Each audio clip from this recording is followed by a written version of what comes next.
Kurniari Andriati, NIM 1914201021. Saya merupakan mahasiswa aktif dari Sarjana Keperawatan tingkat 2 semester 3 kelas A Institut Teknologi dan Kesehatan Bali. Baik, di sini saya akan menjelaskan tentang hubungan terapeutik.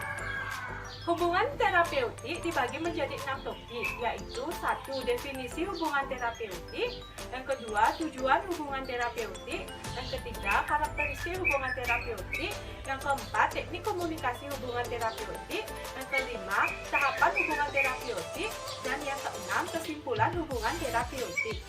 Topik pertama yang akan saya bahas yaitu hubungan terapeutik. Hubungan terapeutik antara perawat dan klien adalah hubungan kerjasama yang ditandai dengan tukar-menukar perilaku, perasaan, pikiran, dan pengalaman dalam membina hubungan terapeutik. Hubungan terapeutik adalah hubungan interpersonal yang merupakan sebuah proses yang dilakukan antara perawat dan klien, tetapi dititik beratkan pada usaha perawat untuk memberikan dan memenuhi kebutuhan psikososial intervention. Hubungan terapeutik dilakukan antara dua orang, yaitu antara perawat dan klien, dengan tujuan terapi, penyembuhan, meningkatkan emosional, dan psikologis. Topik kedua yang akan saya bahas yaitu tujuan hubungan terapeutik. Tujuan hubungan terapeutik terdiri dari 1. Kesadaran diri, penerimaan diri, dan meningkatkan kehormatan diri. Yang kedua, identitas pribadi yang jelas. Yang ketiga, kemampuan untuk membentuk keintiman, ketergantungan, hubungan interpersonal. Yang keempat, mendorong fungsi dan meningkatkan kemampuan terhadap kebutuhan yang memaksa.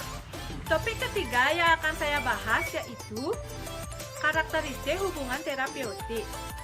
Karakteristik hubungan terapeutik terdiri dari 1. Report. Report adalah kesan pertama yang muncul setelah kontak pertama dilakukan antara perawat dan klien. Contohnya, tersenyum dengan lembut, menjawab pertanyaan klien dengan cerdas dan tidak menyinggung, menanyakan kabar dan keadaan klien. Yang kedua yaitu trust. Trust merupakan fondasi dari hubungan terapeutik yang baik.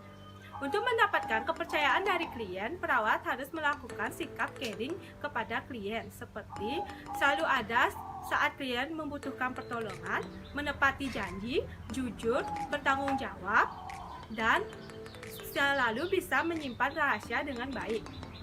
Yang ketiga yaitu respect. Respect merupakan sikap di mana kita mempercayai nilai diri seseorang meskipun dia memiliki tingkah laku yang kita sendiri pun tidak dapat menerimanya. Beberapa sikap yang ditunjukkan perawat untuk menunjukkan rasa hormat kepada klien meliputi selalu menyapa dan memanggil nama klien, memberikan salam, selalu meluangkan waktu, dan menjawab semua pertanyaan klien walaupun kita sedang sibuk. Yang keempat yaitu genuineness. Genuineness terdiri dari 1. Sikap apa adanya dari seorang perawat. Yang kedua, sikap di mana perkataan sejalan dengan perilaku atau perbuatan. Yang ketiga, sikap tidak berpura-pura di depan klien. Dan yang kelima yaitu empati. Empati merupakan kemampuan yang dimiliki oleh individu untuk bisa merasakan apa yang dirasakan orang lain. Perawat juga dituntut untuk mampu memberikan perasaan empati dalam bentuk kata-kata dan mampu mengekspresikannya dalam bentuk perilaku. Selanjutnya topik yang keempat yaitu teknik komunikasi hubungan terapeutik. Teknik komunikasi hubungan terapeutik terdiri dari 1. Mendengarkan dengan penuh perhatian. Perawat harus mendengarkan masalah yang disampaikan oleh klien untuk bisa mengetahui perasaan, pikiran, dan persepsi klien itu sendiri. Yang kedua, menunjukkan penerimaan. Mendukung dan menerima tingkah laku yang menunjukkan karakteristik dan tidak menilai. Yang ketiga, mengulangi ucapan klien dengan kata-kata. Mengulangi kata-kata klien, seorang perawat memberikan umpan balik bahwa perawat mengerti pesan yang diberikan klien. Topik yang kelima yaitu tahapan hubungan terapeutik. Tahapan hubungan terapeutik terdiri dari 1. Fase prainteraksi. Prainteraksi dimulai sebelum kontrak pertama dengan klien. Yang kedua, fase orientasi. Pada fase ini dimulai ketika perawat dengan klien bertemu untuk pertama kalinya. Yang ketiga, fase kerja.